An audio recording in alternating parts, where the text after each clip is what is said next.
नमस्कार दोस्तों, आज हम income tax section 194 C TDS on payment to contractors के प्रोविजन को समझेंगे। साथ में टेली में इसकी एंट्री कैसे करना है वो भी सीखेंगे। सेक्शन 194 सी जो गवर्न करती है वो करती है TDS on payments made to contractor and subcontractor, मतलब इसमें कॉन्ट्रैक्टर के साथ साथ सब कॉन्ट्रैक्टर को भी शामिल किया गया है। अब हम समझते हैं कि सेक्शन 194 सी में डिडक्टी कौन होते हैं और डिडक्टर कौन होते हैं। देखिए, जो डिडक्टर होते हैं वो व्यक्ति कौन होते हैं, जो व्यक्ति टीडीएस डिडक्ट करते हैं, जिनको की पेमेंट करना होता है वो इस पेमेंट में से टीडीएस डिडक्ट करते हैं। तो यहाँ पर जो डिडक्टर है वो कोई एनी पर्सन, कोई भी व्यक्ति हो सकते हैं, मतलब जो पर्सन की डेफिनेशन में आते से चाहे वो individual, HUF, AOP, BOI, company, firm, trust सब इसमें इंक्लूड हो जाते हैं।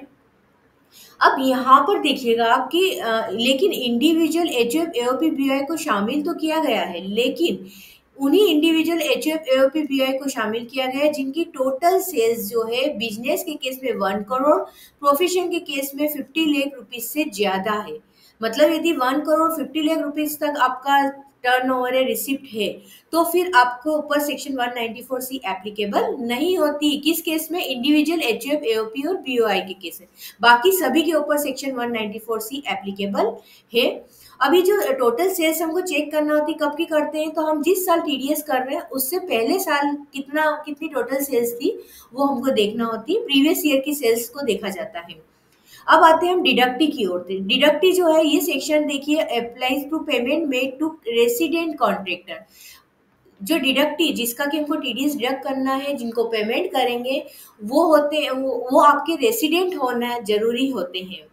ठीक है। अब ये जो हम कॉन्ट्रैक्ट करते हैं किस लिए करेंगे? फॉर कैरिंग आउट वर्क, किसी वर्क को करने के लिए हम कॉन्ट्रैक्ट करेंगे, और इसमें लेबर सप्लाई को भी इंक्लूड किया जाता है।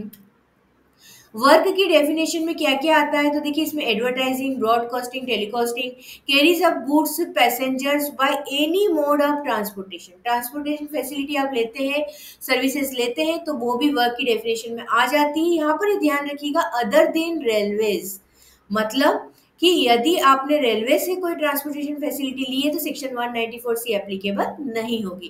कैटरिंग सर्विसेज, मैन्युफैक्चरिंग और supplying of product according to the requirement है स्पेसिफिकेशन। इसका मतलब ये है कि जैसे हमने कहीं से गुड्स परचेज किया, मटेरियल परचेज किया, और हमने हमारी डिजाइन दे दी कि इस मटेरियल पर आपको इस डिजाइन से मैन्युफैक्चरिंग करवा कर हमको देना है, तो वो भी इसमें शामिल, वर्क की डेफिनेशन में शामिल किया जाता है। अब बात करते हैं टीडीएस रेट क्या है, उसकी थ्रेशोल्ड लिमिट क्या है। तो यदि इंडिविजुअल एचयूएफ को पेमेंट किया जा रहा है तो 1% की रेट से टीडीएस करना है। इसके अलावा सभी के पेमेंट पर 2% की रेट से आपको पेमेंट करना है। यदि जो डिडक्टी है, जो हमारे कॉन्ट्रैक्टर है, वो पेमेंट पेन नंबर नहीं दे आपको, तो फिर आपको 20% से टीडीएस डिडक्ट करना होता है। अब बात करते हैं थ्रेशोल्ड की। थ्रेशोल्ड जो है यहाँ पर सिंगल पेमेंट के केस में 30,000 और एग्रीगेट के केस में 1 लाख इन अ फाइनेंशियल ईयर। मतलब यदि केवल एक सिंगल पेमेंट हो रहा है, वो 30,000 से ज्यादा होगा तो टीडीएस करना है, या फिर यदि पूरे साल का एग्रीगेट टोटल जो है आपका पेमेंट 1 लाख रुपीज से ज्यादा हो जाता है तो आपको टीडीएस करना होता है। चलिए इसको एक बार हम देख लेते हैं, एग्जाम्पल से समझते हैं कि मेरा पेमेंट हमने 1 अप्रैल को किया 25,000 का, ये हो गया हमारा पेमेंट और ये होगा हमारा टीडीएस। तो अब बताइए यहाँ पर आपको टीडीएस करना है क्या? देखिए, ना तो टोटल अभी तक पूरे साल में 1 लाख हुआ है और नहीं आपका 30,000 से ज्यादा है सिंगल पेमेंट, तो यहाँ पर हमको कोई टीडीएस नहीं करना है। हमने फिर नेक्स्ट पेमेंट किया जून में आकर, जून में हमने पेमेंट कर दिया 30,000। अभी भी ना तो टोटल हमारा 1 लाख से ज्यादा हुआ है और नहीं सिंगल पेमेंट 30 से ज्यादा है, तो यहाँ पर भी टीडीएस नहीं करेंगे। फिर 1 जुलाई पर हम आते हैं। 1 जुलाई पर हमने फिर पेमेंट कर दिया, मान लेते हैं 25,000 का, तो अभी भी क्या 1 लाख से ज्यादा हुआ है? नहीं हुआ है, और सिंगल पेमेंट 30 से ज्यादा नहीं, कोई टीडीएस नहीं। फिर हम नवंबर में हमने फिर पेमेंट किया। नवंबर में हम मान लेते हैं कि हमने 30,000 का पेमेंट कर दिया। अब देखिए अभी तक सिंगल पेमेंट तो ज्यादा नहीं हुआ है, तो टीडीएस की रिस्पॉन्सिबिलिटी नहीं बन रही है, लेकिन आपका टोटल एग्रीगेट कितना हुआ वो चेक कर लेते हैं। तो 20, 25, 50, 50 प्लस 60, 1,10,000। यहाँ पर एग्रीगेट कितना हो गया टोटल आपका? 1,10,000 का हो गया। तो 1,10,000 का हो गया ना, तो अब आपकी जो सिंगल पेमेंट वाली कंडीशन फुलफिल नहीं हुई, लेकिन यहाँ पर एग्रीगेट वाली जो कंडीशन थी आपकी, वो आपकी क्या हो गई है, फुलफिल हो गई है। तो यहाँ पर अब हमको टीडीएस करना, और टीडीएस जब आपके ऊपर एप्लीकेबल होता है ना, तो जितना भी पेमेंट हम पहले कर चुके हैं उन सभी के ऊपर आपको टीडीएस डिडक्ट करना होता है। और आगे भी एक बार टीडीएस हो गया मतलब आगे भी आपको करना है। 1% से कितना टीडीएस करना है हमको, हमको करना है 1100 का आपको टीडीएस करना है। तो ये टीडीएस हम कब करेंगे, ये टीडीएस हम करेंगे 1 नवंबर 24 को, जो हम 30,000 का पेमेंट करेंगे उसमें से ये टीडीएस के अमाउंट माइनस करके हम जो बचा हुआ पेमेंट है वो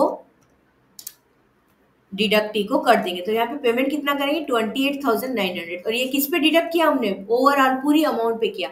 अब इसके बाद जितने भी पेमेंट करते जाएंगे उसके ऊपर आप टीडीएस करते जाएंगे, ठीक है। इसके कुछ एक्सेप्शन है, स्पेशल केसेस है, वो भी समझ लेते हैं। कंपोजिट कॉन्ट्रैक्ट, इसका मतलब ये है कि यदि हमने कोई कॉन्ट्रैक्ट किया उसमें मटेरियल की वैल्यू भी है और आपके लेबर की वैल्यू भी है, कॉन्ट्रैक्ट की वैल्यू भी है। तो ऐसी केस में क्या करेंगे, तो ऐसे केस में सिंपल सा है कि यदि उस इनवाइस को आपको देखना है, आपको टर्म्स एंड कंडीशंस को देखना होता है, आपको इनवाइस को देखना होता है। यदि इनवाइस में मटेरियल की वैल्यू यदि सेपरेटली अलग से बताई गई है तो हम उस मटेरियल की वैल्यू को क्या कर देंगे, एक्सक्लूड करके फिर जो वैल्यू आएगी आपकी इनवाइस की उसके ऊपर आप टीडीएस करेंगे, ठीक है ना। हमको कोई मटेरियल के ऊपर टीडीएस नहीं करना है, लेकिन मान लीजिए कि अब उसमें मटेरियल की वैल्यू हम अलग कर ही नहीं, अब हम मानते हैं कि वैल्यू जो है वो मटेरियल की वैल्यू हम अलग कर ही नहीं पा रहे, इनवाइस में अलग दिखाई नहीं गई, तो इस केस में आपको पूरी के पूरी अमाउंट पर आपको टीडीएस करना होगा। मतलब कुल मिलाकर यदि आप मटेरियल की वैल्यू अलग कर सक रहे हैं, इनवाइस में है, तो फिर आप क्या करेंगे, उस पर जो मटेरियल की वैल्यू को छोड़ के बाकी सब पे टीडीएस कर लेंगे। और यदि आप नहीं, तो फिर आपको, अगर आप मटेरियल की वैल्यू सेपरेट नहीं कर सकते तो पूरे के पूरे इनवाइस पर आपको टीडीएस डिडक्ट करना होगा।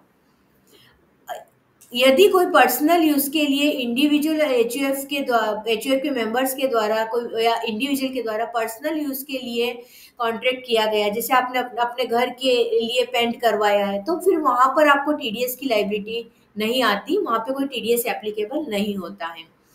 से यदि आपका वन, देखिए ये जो है ना इस सेक्शन और 194 जे में कई बार कंफ्यूजन होता है। यदि कोई 194 जे के अंतर्गत टीडीएस हो गया है तो फिर इस सेक्शन के अंतर्गत आपको टीडीएस नहीं करना। 194 जे में टीडीएस हुआ है तो फिर यहाँ पर आपको इस सेक्शन में कोई टीडीएस नहीं करना है। प्रायोरिटी हम किसको देंगे, 194 जे को देंगे। वैसे भी यदि कोई सी भी अदर सेक्शन में यदि टीडीएस एक बार हो जाता है तो फिर उसी अमाउंट पर हम वापस से टीडीएस नहीं कर सकते, ठीक है। ट्रांसपोर्ट कॉन्ट्रैक्टर के केस में ध्यान रखिएगा कि टीडीएस एप्लीकेबल नहीं होता है यदि जो कॉन्ट्रैक्टर्स है उनके पास 10 या उससे कम गुड्स कैरेजेस है, तो और ये एक तो उससे 10 या 10 से कम गुड्स कैरेजेस है, साथ में जो उन्होंने अपना पैन नंबर भी आपको दिया हो और साथ में एक डिक्लेरेशन भी उन्होंने दिया हो इन सब चीजों का, तो फिर आपको कोई टीडीएस आपको नहीं करना होता है। अब हम बात करें कि आपको ये टीडीएस कब जमा करवाना होता है। यदि गवर्नमेंट पेमेंट करते हैं तो सेम डे आपको payment, on the same day ही आपको ये टीडीएस डिपॉजिट करवाना होता है। अदर दूसरे केस में यदि मार्च महीने का टीडीएस, मार्च महीने में हम टीडीएस डिडक्ट करते हैं तो वो आप 30 अप्रैल तक आप डिपॉजिट करवा सकते हैं। और इनके अलावा जितने भी केसेस है उसमें with in 7 days from the end of the month in which deduction is made, मतलब जिस महीने आपने डिडक्शन की है उसके अगले महीने की 7 तारीख तक आपको टीडीएस अमाउंट को डिपॉजिट करवाना होता है। जैसे कि अप्रैल में की है तो आपको 7 मई तक आपको पेमेंट करना होता है, मार्च महीने का 30 अप्रैल तक करना होता है, गवर्नमेंट के पेमेंट के केस में सेम डे करना होता है। अब यहाँ पर आपको एक टीडीएस रिटर्न भी फाइल करना होता है। टीडीएस रिटर्न कौन सा फाइल होगा इसमें, 26Q, 26Q टीडीएस रिटर्न आपको फाइल करना होता है। और टीडीएस रिटर्न फाइल करने के बाद आपको डिडक्टी को एक टीडीएस सर्टिफिकेट देना होता है। कौन सा, फॉर्म 16A आपको डाउनलोड करके टीडीएस सर्टिफिकेट, डिडक्टर किसको देगा, डिडक्टी को 16A सर्टिफिकेट देगा कि आपको इतना टीडीएस किया है। देखिए लोअर टीडीएस रेट के लिए भी कॉन्ट्रैक्टर जो है वो असेसिंग ऑफिसर के सामने अप्लाई कर सकता है कि मेरी जो साल की जो कॉन्ट्रैक्ट से इनकम है वो बेसिक एग्जाम्पशन लिमिट से कम है, तो आप उस केस में असेसिंग ऑफिसर से आप रिक्वेस्ट कर सकते हैं फॉर लोअर और नील टीडीएस, या तो हमारा टीडीएस किया ही नहीं जाए, लोअर रेट से टीडीएस किया जाए। तो यदि असेसिंग ऑफिसर सेटिस्फाई होता है तो आपको एक टीडीएस लोअर और नील टीडीएस रेट सर्टिफिकेट देता है। दोस्तों ये तो हमने समझ लिया कि इसके प्रोविजंस क्या थे। अब हम आते हैं कि इसकी एंट्री टैली में हमको कैसे करना है। टीडीएस की एंट्री करने से पहले चेक कर लें कि कंपनी में टीडीएस एक्टिवेट है या नहीं। इसके लिए कंपनी ऑप्शन पर क्लिक कर दें, ये डायरेक्ट F11 प्रेस कर सकते हैं, फीचर्स पर क्लिक कर दें। उसके बाद टैक्सेशन में इनेबल टैक्स डिडक्टेड एट्स और टीडीएस, यहाँ पर आपको यस करना है। यस करने के बाद यहाँ पर आपकी कंपनी का 10 रजिस्ट्रेशन नंबर, फिर से 10 registration number, deductor type company, individual, HUF जो भी आप सिलेक्ट कर लें। उसके बाद यदि कोई ब्रांच है तो ब्रांच का नाम यहाँ पर आएगा। उसके बाद set alter details of person responsible में यस कर लें, और यहाँ पर जो भी व्यक्ति आपकी कंपनी में टीडीएस के लिए रेस्पॉन्सिबल है उसका नाम, उसका डेजिग्नेशन, पैन नंबर, उसकी डिटेल यहाँ पर आपको लेना है। फिर कंट्रोल ए कर लें, फिर हम कंट्रोल ए करेंगे। उसके बाद अब देखिए, अब यहाँ पर कंट्रोल ए करना है। अब हमको लेजर क्रिएट करने हैं, तो सबसे पहले हम मास्टर्स में आते हैं, मास्टर्स में क्रिएट पर आते हैं, उसमें हम लेजर पे आते हैं। लेजर क्रिएट करना, सबसे पहला लेजर हम क्रिएट करेंगे एक्सपेंसेस का। तो एक्सपेंसेस हमने माना है कि रिपेयर वर्क का हमने कॉन्ट्रैक्ट दिया है, ठीक है। तो हम यहाँ पर एक्सपेंसेस लेजर बनाते हैं रिपेयर वर्क का। किसके अंडर में आएगा ये? इनडायरेक्ट एक्सपेंसेस में। उसके बाद नीचे की तरफ आप आ जाएं और यहाँ पर लास्ट में आप दिखेंगे तो दिखेगा आपको set alter other statutory details, यहाँ पर आपको यस करना है। उसके बाद इस टीडीएस एप्लीकेबल, तो ए करें आप, एप्लीकेबल सिलेक्ट कर लें। उसके बाद नेचर ऑफ पेमेंट, अब देखिए यहाँ पर हमने अभी नेचर नहीं क्रिएट किया है, तो यहाँ क्रिएट ऑप्शन पर क्लिक कर देते हैं। नेचर क्या हमारा? TDS on contractor. सेक्शन कौन सी है? 194C, पेमेंट कोड है 94C, रेमिटेंस कोड 200। अब देखिए value limit for a single bill, मतलब एक बिल, सिंगल बिल का के लिए भी कुछ लिमिट है। यस, यहाँ पर 30,000 की लिमिट है, उसके ऊपर आपको टीडीएस करना है तो 30,000 लेंगे। उसके बाद rate for individual HUF with PAN, तो यहाँ पर आपका क्या रहेगी रेट? इंडिविजुअल एचयूएफ के केस में 1%, विदाउट पेन में 20%। ऐसे रेट फॉर अदर डिडक्टिव में आपका विद पेन 2% और विदाउट पेन क्या रहेगी? 20%। थ्रेशोल्ड एग्जम्पशन लिमिट क्या है? यहाँ पर हमारी थ्रेशोल्ड एग्जम्पशन लिमिट है 1 लाख रुपीज, तो हमने 1 लाख ले ली। अब यहाँ पर देखिए value limit for a single bill option यदि नहीं आ रहा हो तो आप क्या करेंगे? आप F12 प्रेस करें या कॉन्फ़िगर पर क्लिक करें। यहाँ पर आपको अलाउ सिंगल बिल वैल्यू, यहाँ पर आपको क्या करना है? यस करना है, ठीक है। कंट्रोल ए करेंगे तो यहाँ से आपको सिंगल बिल का ऑप्शन दिखेगा। इंटर किया, एक्सेप्ट करेंगे, यस कर लेंगे। ये तो लेजर हो गया। फिर कंट्रोल ए किया हमने। अब हम दूसरा लेजर क्रिएट करते हैं। अब क्रिएट करते हैं हम पार्टी का, जिसको कि हमको पेमेंट करना है, हमारे कॉन्ट्रैक्टर का अकाउंट बनाते हैं। तो हमने मान लेते हैं मिस्टर ए है, तो अब ये मिस्टर ए को हमको पेमेंट करना है, तो हम पेमेंट करेंगे तो ये हमारे होंगे सन्ड्री क्रेडिटर्स। तो यहाँ सन्ड्री क्रेडिटर्स लिया हमने। फिर नीचे की तरफ आप आ जाएं, इस टीडीएस डिडक्टेबल, तो यहाँ पर यस करना है आपको। उसके बाद डिडक्टिव मतलब मिस्टर ए, तो डिडक्टिव पहली बात आपको याद होगा क्या होना चाहिए? रेसिडेंट होना जरूरी है। तो यहाँ पर हम मानते हैं कि ये जो है वो इंडिविजुअल रेसिडेंट है। जो भी है आप यहाँ से सिलेक्ट कर लें मिस्टर ए का स्टेटस। फिर डिडक्ट टीडीएस, क्या सेम वाउचर, सेम वाउचर में को टीडीएस डिडक्ट करना है तो यस, हम उसी समय डिडक्ट करना चाहते हैं तो यस कर दें। फिर मिस्टर ए का यहाँ पर हम एड्रेस ले लेते हैं। चलिए, उसके बाद नीचे आप ये देखेंगे टैक्स रजिस्ट्रेशन डिटेल में पैन नंबर देना जरूरी है, क्योंकि यदि आप पैन नंबर नहीं देंगे तो फिर वो 20% से आपका टीडीएस डिडक्ट करेगा, ठीक है। तो यहाँ पर हम पैन नंबर इंटर कर देते हैं। उसके बाद आप जीएसटी की डिटेल आप देना चाहें तो यहाँ पर आपको अगर जीएसटी रजिस्टर्ड अनरजिस्टर्ड है वो सिलेक्ट कर लें, एक्सेप्ट करेंगे, यस किया हमने। अब एक अकाउंट और हमको बनाना है टीडीएस पेबल का, पर वो शायद बना हुआ है यहाँ पर, तो हम वही देख लेते हैं। उसके बाद देखिए, अब उसके बाद हम आते हैं ट्रांजेक्शन्स वाउचर में हमको एंट्री करनी है, तो हम वाउचर्स पे आ जाते हैं। वाउचर्स में जनरल पर सब, अब जनरल वाउचर से हम एंट्री करते हैं। डेट ले लेते हैं 1 अप्रैल 24। पहला पेमेंट था हमारा 25,000 का, ठीक है। तो डेबिट क्या करेंगे? यहाँ पे डेबिट हमारा एक्सपेंसेस होता है, तो हम रिपेयर वर्क जो हमारा एक्सपेंसेस अकाउंट था उसको डेबिट कर लेंगे। पहला पेमेंट था 25,000 का, ये हमने ले लिया। क्रेडिट क्या करेंगे? पार्टी को, तो कौन सी पार्टी है ये? ये हमारी मिस्टर ए, ये हमने मिस्टर ए का ले लिया 25,000। देखिए अभी उसने टीडीएस नहीं डिडक्ट किया है, यहाँ पे पूरा 25,000 लिया है, क्योंकि न तो 30,000 से ज्यादा है सिंगल पेमेंट और नहीं 1 लाख अभी एग्रीगेट हुए हैं। ठीक, अब ये न्यू रेफरेंस में आ गया हमारा, एक्सेप्ट किया, यस किया। चलिए फिर एक और एंट्री करते हैं, नेक्स्ट 1 जून पे कर देते हैं। डेबिट क्या करेंगे, वही हमारा रिपेयर वर्क, कितने से, सेकेंड एंट्री भी थी, सेकेंड एंट्री हमारे मानते 30,000 की। तो अब mister A, credit mister A करेंगे, कितने से करेंगे, 30,000। तो देखिए अभी ए के अकाउंट में कितना हो, 55,000, अभी भी हमारे क्या है 1 लाख के अंदर ही है हम, और यहाँ पर सिंगल पेमेंट भी क्या है 30,000 तक है, तो यहाँ पर टीडीएस नहीं होगा। अगेंस्ट न्यू रेफरेंस लेना है यहाँ पर हमको, एक्सेप्ट किया, यस किया। अब उसके बाद क्या करना है, उसके बाद फिर से हम पेमेंट करते हैं। चलिए डेट ले लेते हैं हम, 1 जुलाई 24 को हमने फिर पेमेंट किया हमने डेबिट, वही रिपेयर वर्क करेंगे, यहाँ पर पेमेंट किया हमने 25,000 का,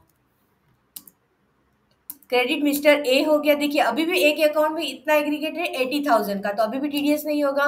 न्यू रेफरेंस कर लिया हमने, एक्सेप्ट किया, यस किया। नवंबर में पेमेंट किया, डेट लेंगे हम 1 नवंबर, डेबिट करेंगे रिपेयर वर्क,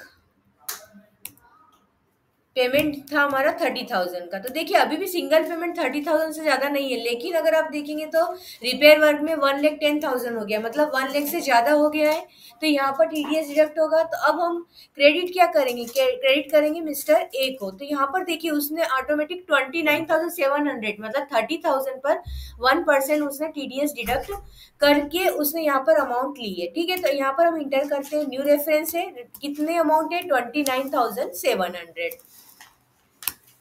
उसके बाद अब क्या है, टीडीएस पेबल, जो बैलेंस हमारा है वो क्या है टीडीएस के अमाउंट का, तो टीडीएस हमारा क्या होगा क्रेडिट, तो टीडीएस पेबल। अच्छा ये अकाउंट हमने कैसे बनाया वो देख लेते हैं, पहले कंट्रोल इंटर किया, टीडीएस पेबल नाम से अकाउंट बनाएंगे, जो किसके अंडर में रहेगा, ये ड्यूटी एंड टैक्सेस में, और टाइप ऑफ ड्यूटी और टैक्स में टीडीएस लेंगे हम यहाँ पर।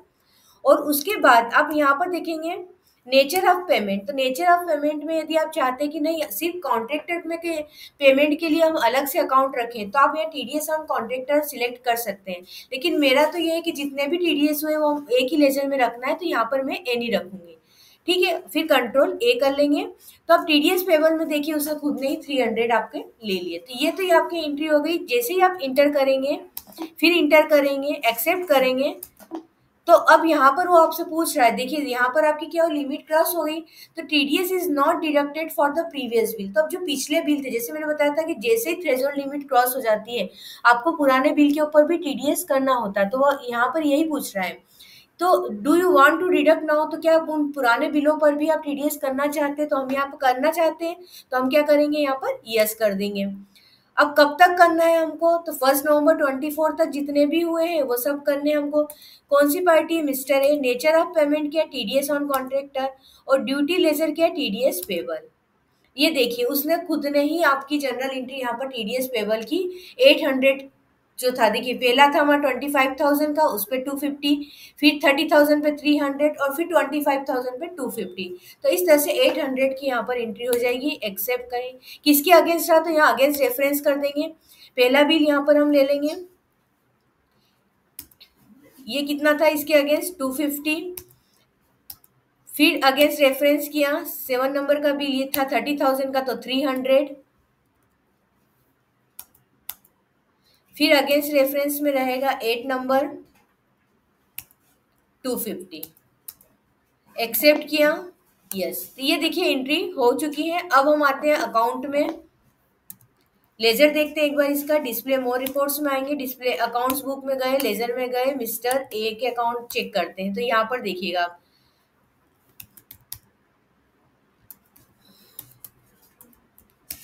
तो यहाँ पर अभी तक पेमेंट कितना हुआ, इसके अकाउंट में कितना गया, 1,09,700 का क्रेडिट हुआ था, उसमें से 800 का जो पुराने बिल थे उस पर भी टीडीएस हो गया, और नेट पेमेंट हमको कितना करना है 1,08,900, क्योंकि टोटल कितना था 1,10,000 था, उसका 1% टीडीएस होना चाहिए था। तो इसका बैलेंस कितना क्रेडिट रहेगा, 1,08,900 का हमको पेमेंट करना है। ठीक, हम टीडीएस की एंट्री देख लेते हैं। तो इसके लिए हम कौन से अकाउंट में आएंगे, टीडीएस पेबल अकाउंट में हम आते हैं। अब यहाँ पर देखिए 1 नवंबर में रिपेयर वर्क के अगेंस्ट आपका एक तो 300 हुआ, जो सिंगल लास्ट वाला जो बिल था उसके ऊपर, और फिर एक और जेवी बनी हमारी 800 की। तो इस तरह से 1,100 जो है टीडीएस हमारा क्रेडिट हो चुका है। तो दोस्तों इस तरह से आप टीडीएस ऑन कॉन्ट्रैक्टर की एंट्री कर सकते हैं। वीडियो पसंद आया हो तो इसको लाइक और शेयर करना ना भूलें। Thank you.